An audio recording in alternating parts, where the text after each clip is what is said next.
Hello everyone, કેમ છો તમે બધા? મજામાં છો? ઘરે બધા મજામાં જ છો? તો મહદી સ્કૂલમાં હું તમારા બધાનું સ્વાગત કરું છું અને આજના સામાન્ય જ્ઞાનના લેક્ચરમાં હું તમારા બધાનું સ્વાગત કરું છું. અત્યાર સુધીમાં આપણે લોકો સામાન્ય જ્ઞાનના લેક્ચરમાં ઘણું બધું નવું શીખી ગયા છીએ, બરાબર ને? તો આજે પણ આપણે કંઈક નવું શીખવા માટે અને કંઈક નવું જાણવા માટે ફરી પાછા ભેગા થયા છીએ, બરાબર? તો આજે આપણે શું શીખવાનું છે, ખબર છે કોઈને? તો જુઓ, સૌથી પહેલા અહીંયા આગળ નીચે લખ્યું છે એ તમે દરેક વાંચો. શું લખ્યું છે? વનસ્પતિના ભાગો. શું લખ્યું છે? વનસ્પતિના ભાગો. તો આજે આપણે શીખવાના છે વનસ્પતિના ભાગો. હવે વનસ્પતિ એટલે શું? વનસ્પતિ એટલે કે વૃક્ષો. વૃક્ષોના ભાગો વિશે આજે આપણે શીખવાનું છે. જેવી રીતે આપણા શરીરમાં અલગ અલગ ભાગો હોય. આપણે માણસ છીએ ને, તો આપણા શરીરમાં કેટલા બધા ભાગો હોય? હાથ, પગ, મોઢું, પેટ, ગળું, આવા અલગ અલગ ભાગો હોય છે ને. એવી જ રીતે વૃક્ષોમાં પણ ઘણા બધા ભાગો હોય છે, જેમ કે મૂળ, થડ, પાન, ડાળી, કળી, ફૂલ, ફળ અથવા શાકભાજી, બરાબર? તો આ બધા જ વનસ્પતિના ભાગો છે. તો આજે આપણે આવા જ બધા ભાગો વિશે શીખવાનું છે, બરાબર? હવે વૃક્ષો કેવી રીતે ઉગે ખબર છે? એમનેમ તો ઉગી ન જાય. તો વૃક્ષો કેવી રીતે ઉગે? સૌથી પહેલા તો આપણે વૃક્ષ ઉગાવવું હોય તો આપણે જમીનમાં બીજ નાખવું પડે છે. સૌથી પહેલા જમીનને થોડી ખોદવામાં આવે છે, એની અંદર બીજ નાખવામાં આવે છે, પછી પાછી જમીન દાટી દેવાની, એની ઉપર પાણી નાખવાનું. એમ રોજ આપણે જ્યાં આગળ બીજ નાખ્યું હોય ત્યાં આગળ આપણે પાણી નાખીએ ને, એટલે ધીમે ધીમે વૃક્ષની કૂપળ ફૂટે છે. પછી ધીમે ધીમે એ મોટું થાય છે અને એ મોટું થઈને વૃક્ષ બને છે,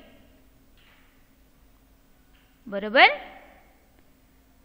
જેમ આપણે પાણી પીવા જોઈએ ને, એવી જ રીતે વૃક્ષોને પણ પાણી પીવા માટે જોઈએ છે. આપણે કેમ મોટા થઈએ, જેમ જેમ આપણે આગળ આગળ ભણતા જઈએ એમ આપણી હાઈટ વધતી જાય ને, એવી જ રીતે આ વૃક્ષો પણ મોટા થતા હોય છે, બરાબર? એને રોજ આપણે પાણી પીવડાવવું પડે. પછી વૃક્ષને એવી જગ્યાએ રાખવાનું કે જ્યાં આગળ એને તડકો મળી રહે. શું મળી રહે? તડકો. એને તડકો હોય ને એને મળી રહે એવી જગ્યાએ વૃક્ષને ઉગાવવું જોઈએ, બરાબર? તો હવે આપણે લોકો વનસ્પતિના ભાગો વિશે ભણીએ. એક પછી એક બધા જ ભાગો વિશે આપણે ભણીશું, બરાબર છે? તો આપણે લોકો જોઈએ કે સૌથી પહેલો ભાગ કયો આવે છે. સૌથી પહેલા ઉપર શું લખ્યું છે? વાંચો તો તમે દરેક. શું લખ્યું છે? મૂળ. વનસ્પતિનો સૌથી પહેલો ભાગ છે મૂળ.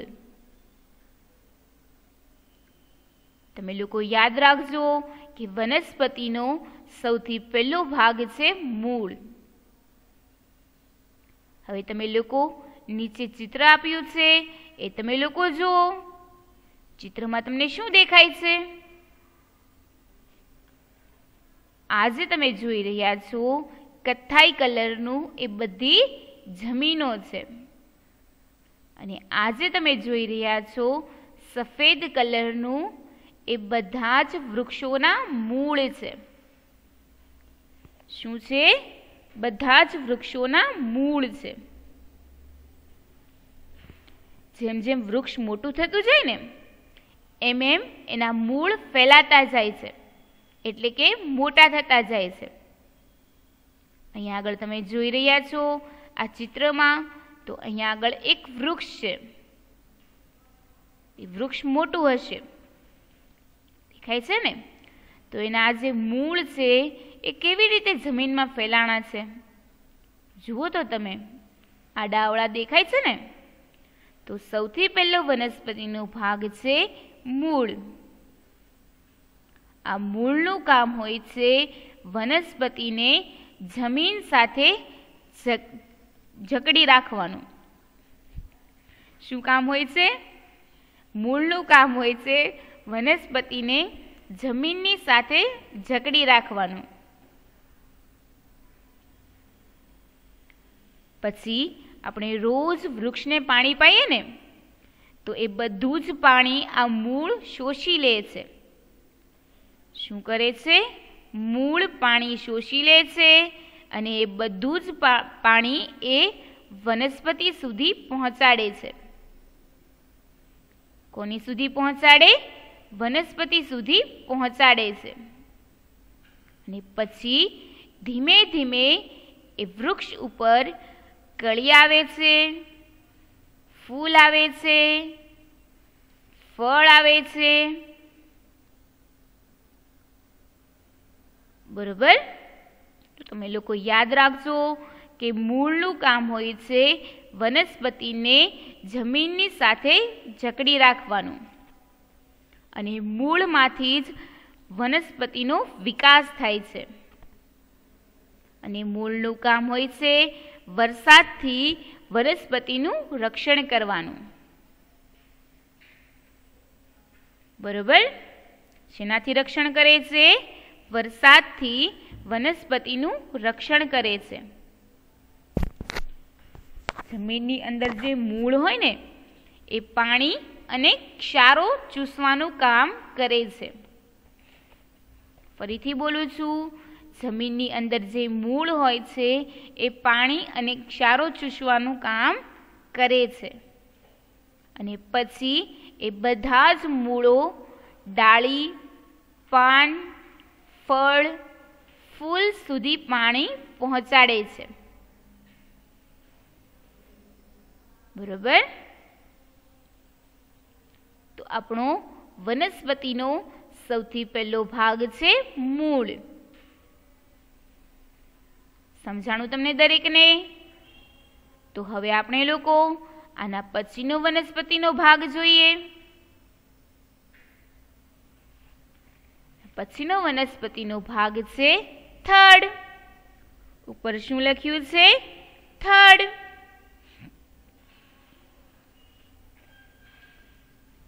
હવે નીચે તમને ચિત્ર આપ્યું છે એ તમે દરેક જુઓ. શેનું ચિત્ર છે આ? થડનું ચિત્ર છે. શેનું ચિત્ર છે? થડનું. તો વનસ્પતિનો બીજો ભાગ છે થડ. આ થડનું કામ શું હોય? થડનું કામ હોય છે વનસ્પતિને ઉપરની તરફ વિકાસ પામવામાં મદદ કરે છે અને વનસ્પતિને સૂર્યપ્રકાશ મેળવવામાં પણ મદદ કરે છે. શું કામ હોય છે થડનું? કે જે વૃક્ષ હોય છે એને ઉપરની તરફ વિકસાવવામાં મદદ કરે છે અને વનસ્પતિ જે હોય છે એ સૂર્યપ્રકાશ મેળવવામાં પણ મદદ કરતું હોય છે. બરાબર. હવે થડ એટલે શું? થડ એટલે વનસ્પતિની ઉપર રહેલા વધતા જતા ભાગને થડ કહેવામાં આવે છે. જે વનસ્પતિ હોય છે એ જેમ જેમ વિકાસ પામતી જાય એમ એમ એ ઉપર એનો જે ભાગ વધતો જાય, આજે તમે જોઈ રહ્યા છો, એનો જેમ જેમ ઉપરનો ભાગ વધતો જાય એમ એમ એનું શું થાય છે? જુઓ તો તમે લોકો, એનું થડ જાડું થતું જાય ને. દેખાય છે તમને લોકોને? તો એના વધતા જતા ભાગોને થડ કહેવામાં આવે છે. થડનું કામ હોય છે પાણી પહોંચાડવાનું. શું કામ હોય છે થડનું? પાણી પહોંચાડવાનું.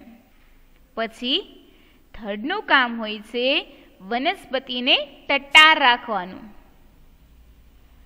તમે ઘણા બધા વૃક્ષો જોયા હશે, એમાંથી ઘણા વૃક્ષો એકદમ ટટ્ટાર હશે, એટલે કે એકદમ સીધા. તો ઘણા બધા વૃક્ષો એવા પણ હશે કે જેની ડાળીઓ અલગ અલગ દિશામાં હોય છે. તો થડનું કામ હોય છે વનસ્પતિને ટટ્ટાર રાખવાનું. બરોબર. ફરીથી એક વખત તમને બધું જ કહી દઉં છું. થડ એટલે વનસ્પતિની ઉપર રહેલા વધતા જતા ભાગોને થડ કહેવામાં આવે છે. થડનું કામ હોય છે વનસ્પતિ સુધી પાણી પહોંચાડવાનું અને થડ વનસ્પતિને ટટ્ટાર રાખે છે. અને આ જે થડ હોય છે એ વનસ્પતિને ઉપરની તરફ વિકાસ પામવામાં મદદ કરે છે. અને થડ વનસ્પતિને સૂર્યપ્રકાશ મેળવવામાં પણ મદદ કરે છે.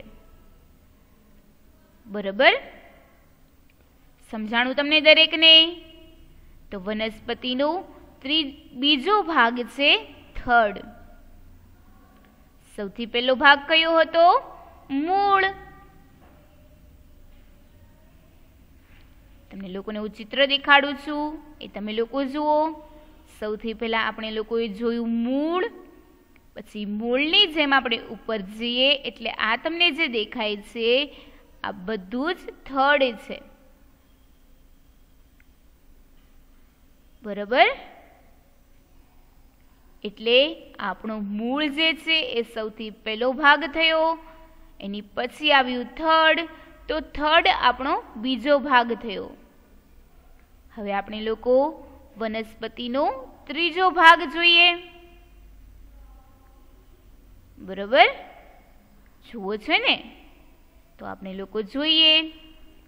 સૌથી પહેલા ઉપર શું લખ્યું છે? વાંચો તો તમે દરેક. ઉપર લખ્યું છે પાન. હવે તમે લોકો નીચે જે ચિત્ર આપ્યું છે એ તમે લોકો જુઓ. શેનું ચિત્ર છે? કોઈ પણ એક ચિત્ર નથી, પણ પાનના અલગ અલગ ઘણા બધા ચિત્રો અહીંયા આગળ છે. બરોબર ને? તમે લોકોએ ઘણી બધી વનસ્પતિ જોઈ હશે, એમાંથી તમે ઘણી બધી વનસ્પતિના પાનને પણ જોયા હશે. તો બધી જ વનસ્પતિના પાન જે હોય છે એ અલગ અલગ હોય છે ને. અમુકના પાન ગોળાકાર જેવા હોય, અમુકના લંબગોળ જેવા હોય, અમુકના લાંબા પાન હોય. અમુક જે વનસ્પતિ હોય છે એના પાન કિનારીવાળા હોય. બરાબર. અમુકના પાન નાના, મોટા, આવા અલગ અલગ બધા જ વનસ્પતિને અલગ અલગ પાન હોય છે.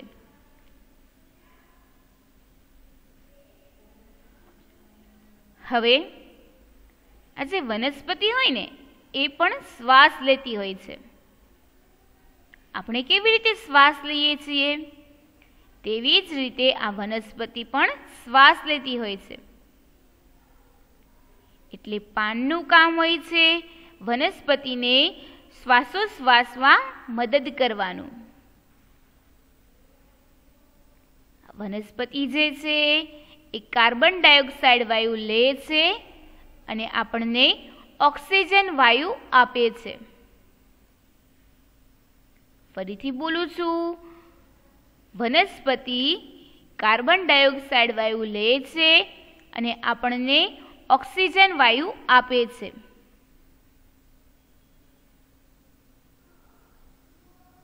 બરાબર. પછી આ જે પાન હોય ને એ ખોરાક બનાવે. ખોરાક એટલે કે જમવાનું. તમારા મમ્મી કેમ જમવાનું બનાવે એવી જ રીતે આ પાન પણ જમવાનું બનાવતા હોય. પાન સૂર્યપ્રકાશ એટલે કે સૂર્યની હાજરીમાં વનસ્પતિ માટે ખોરાક બનાવે છે. પાન સૂર્યપ્રકાશની હાજરીમાં વનસ્પતિ માટે ખોરાક બનાવે છે. એટલે જ કહેવામાં આવ્યું છે કે પાન એ વનસ્પતિનું રસોડું છે. શું કહેવામાં આવ્યું છે? પાન એ વનસ્પતિનું રસોડું છે. આપણે જેમ શ્વાસ લઈએ એવી જ રીતે આ જે વૃક્ષો હોય છે એ પણ શ્વાસ લેતા હોય છે. પછી તમારા મમ્મી જેમ રસોઈ બનાવે, આપણા બધા માટે જમવાનું બનાવે, એવી જ રીતે આ વનસ્પતિના જે પાન હોય છે એ પણ જમવાનું બનાવતા હોય છે. બરાબર. તમે લોકોએ જોયું ને કે અહીંયા આગળ ચિત્રમાં કેટલા બધા પાન આપ્યા છે અને બધા જ પાનનો આકાર અલગ અલગ છે. દેખાય છે તમને લોકોને? તમે લોકો ધ્યાનથી જોઈ લેજો કે અહીંયા આગળ બધા પાન છે એમાંથી આ પાન લાંબુ છે, આ પાન ગોળાકાર જેવું છે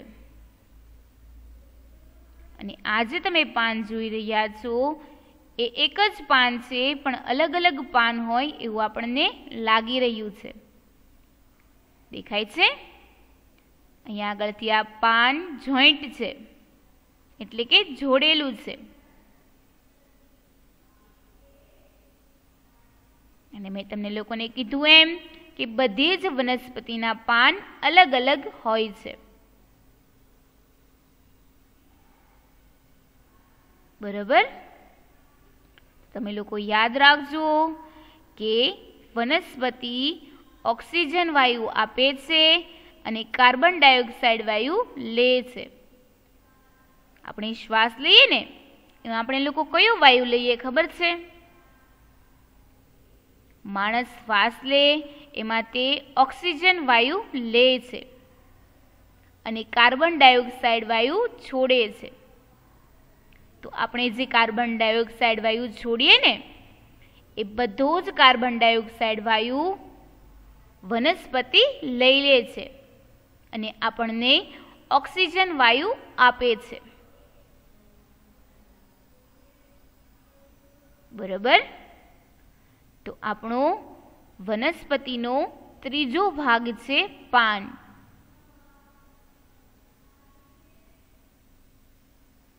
બરાબર. અને પાન સૂર્યપ્રકાશની હાજરીમાં વનસ્પતિ માટે ખોરાક બનાવે છે અને પાનને વનસ્પતિનું રસોડું કહેવામાં પણ આવે છે. હું જે કંઈ બોલું છું એ બધું જ તમારે લોકોએ યાદ રાખવાનું છે. બરાબર છે. તો વનસ્પતિનો ત્રીજો ભાગ છે પાન. હવે આપણે લોકો આના પછીનો વનસ્પતિનો ભાગ જોઈએ. આના પછીનો વનસ્પતિનો ભાગ છે તો ઉપર લખ્યું છે, વાંચો તમે દરેક. શું લખ્યું છે? ડાળી.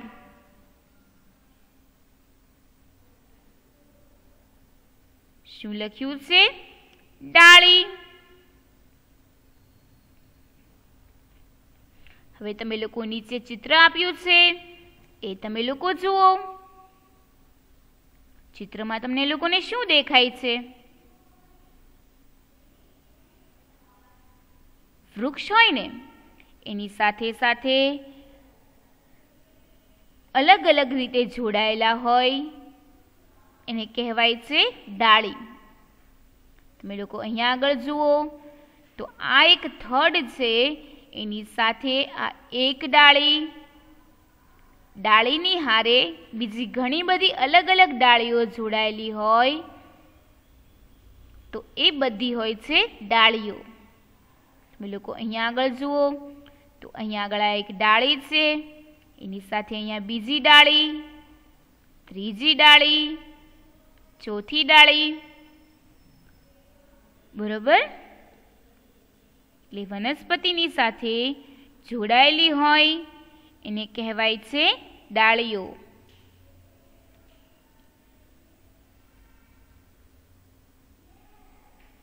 આ જે ડાળીઓ હોય છે એ પંખીઓનો આશરો હોય છે. શું હોય છે? ડાળીઓ પંખીઓનો આશરો હોય છે. બધી અલગ અલગ ડાળીઓ હોય ને એની ઉપર અલગ અલગ પક્ષીઓ બેઠતા હોય છે. અથવા તો ઘણા બધા પક્ષીઓ એવા પણ છે કે ઝાડની ઉપર જે ડાળીઓ હોય છે ત્યાં આગળ પોતાનો માળો બનાવે છે અને એ માળો બનાવી એના બચ્ચાને ત્યાં આગળ સેવે છે. એટલે જ કહેવામાં આવ્યું છે કે ડાળીઓ પંખીઓનો આશરો છે. અને એ જે ડાળીઓ હોય છે એની ઉપર પાન, ફળ, ફૂલ, શાકભાજી વગેરે થતું હોય છે. અહીંયા આગળ તમે ચિત્રમાં જુઓ તો અલગ અલગ ડાળીઓ છે અને બધી જ ડાળી ઉપર પાન છે. દેખાય છે તમને લોકોને? તો વનસ્પતિનો ચોથો ભાગ છે ડાળી. જે વનસ્પતિની સાથે અલગ અલગ રીતે જોડાયેલો હોય છે. બરોબર? તો તમે લોકો યાદ રાખજો કે વનસ્પતિનો ચોથો ભાગ છે ડાળી. હવે આપણે લોકો આના પછીનો વનસ્પતિનો ભાગ જોઈએ. જુઓ છે ને? તો આપણે લોકો જોઈએ. સૌથી પહેલા ઉપર શું લખ્યું છે? વાંચો તો તમે દરેક. ઉપર શું લખ્યું છે? કળી. હવે તમે લોકો નીચેનું ચિત્ર જુઓ. ચિત્રમાં તમને શું દેખાય છે? ચિત્રમાં તમે આજે જોઈ રહ્યા છો એ કળી છે. શું છે? કળી છે.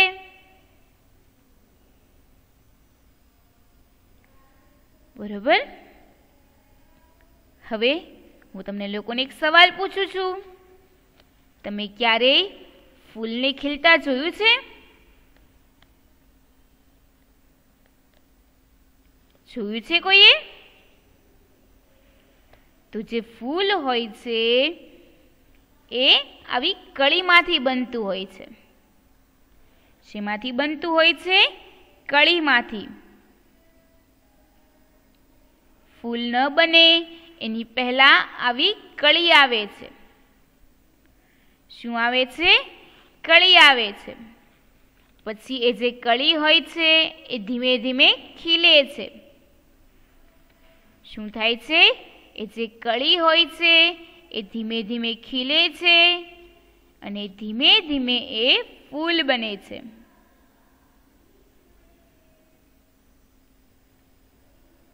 આ જે કળી છે એ ફૂલની ખીલ્યા વિનાની અવસ્થા છે. શું બોલી હું? આ જે કળી છે એ ફૂલની ખીલ્યા વિનાની અવસ્થા છે.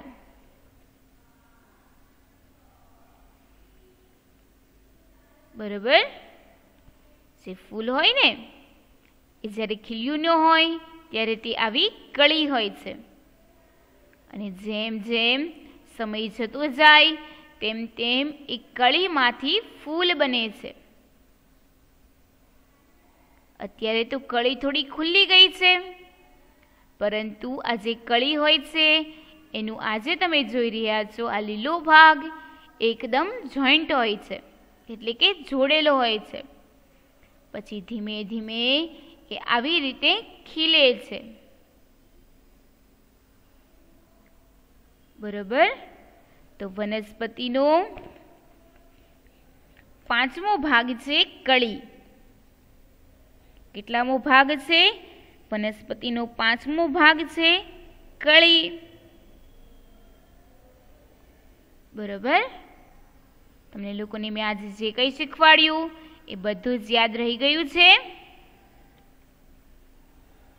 બધા જ બાળકોને યાદ રહી ગયું હશે. બરોબર ને? તો આપણે લોકો ફરીથી એક વખત બધા જ વનસ્પતિના ભાગો રિવિઝન કરી લઈએ, જેથી કરીને તમને લોકોને યાદ આવી જાય. સૌથી પહેલા આપણે વનસ્પતિનો ભાગ જોયો મૂળ. મૂળ કે જે જમીનની અંદર રહેલું હોય છે અને એ વનસ્પતિને જકડી રાખે છે. એની પછીનો ભાગ આપણે જોયો થડ. થડ એટલે કે જે જમીનની ઉપર રહેલું હોય એને કહેવાય છે થડ. એ વનસ્પતિને ઉપરની તરફ વિકાસ પામવામાં મદદ કરે છે અને વનસ્પતિને ટટ્ટાર રાખવામાં મદદ કરે છે. એની પછી આપણે લોકોએ જોયું પાન. તો પાન જે હોય છે એ સૂર્યપ્રકાશની હાજરીમાં વનસ્પતિ માટે ખોરાક બનાવે છે. એની પછી આપણે લોકોએ જોયું ડાળી. જે ડાળી હોય છે એ વનસ્પતિની સાથે જોડાયેલી હોય છે. એ પંખીઓનો આશરો હોય છે. એ ડાળી ઉપર પાન, ફળ, ફૂલ આવી અલગ અલગ વસ્તુઓ થતી હોય છે. અને એની પછી આપણે લોકોએ છેલ્લું જોયું કળી. કળી એટલે કે ફૂલની ખીલ્યા વિનાની અવસ્થા. બરોબર? તો આજે આપણે લોકો 5 ભાગ વિશે શીખ્યા. તો હવે આપણે લોકો આની પછીના લેક્ચરમાં વનસ્પતિના બીજા ભાગો વિશે ભણીશું. બરાબર? તમારે લોકોએ પણ તમારા ઘરની આજુબાજુ એક વૃક્ષ તો ઉગાવવું જ જોઈએ. શું કામ ઉગાવવું જોઈએ? ખબર છે? કારણ કે અત્યારે વૃક્ષો ખૂબ જ કપાઈ રહ્યા છે અને જે જગ્યાએ વૃક્ષો હોય તે જગ્યાએ ઊંચી ઊંચી બિલ્ડિંગો અથવા ઇમારતો બની રહી છે.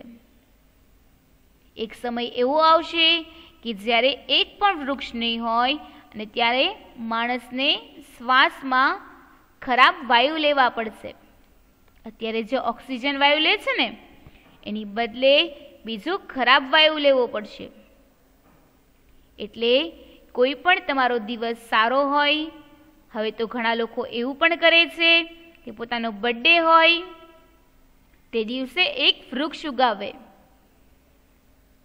અને એ વૃક્ષની માવજત કરે, એટલે કે એને રોજ પાણી આપે. બરાબર. તો તમે પણ તમારો બર્થડે હોય ત્યારે તમે લોકો પણ એક વૃક્ષ ઉગાવજો. બરાબર. તો હવે આપણે લોકો ફરી મળીશું નવા લેક્ચરમાં નવા ટોપિક સાથે. ત્યાં સુધી બધાને stay home, stay safe, have a good day, bye bye.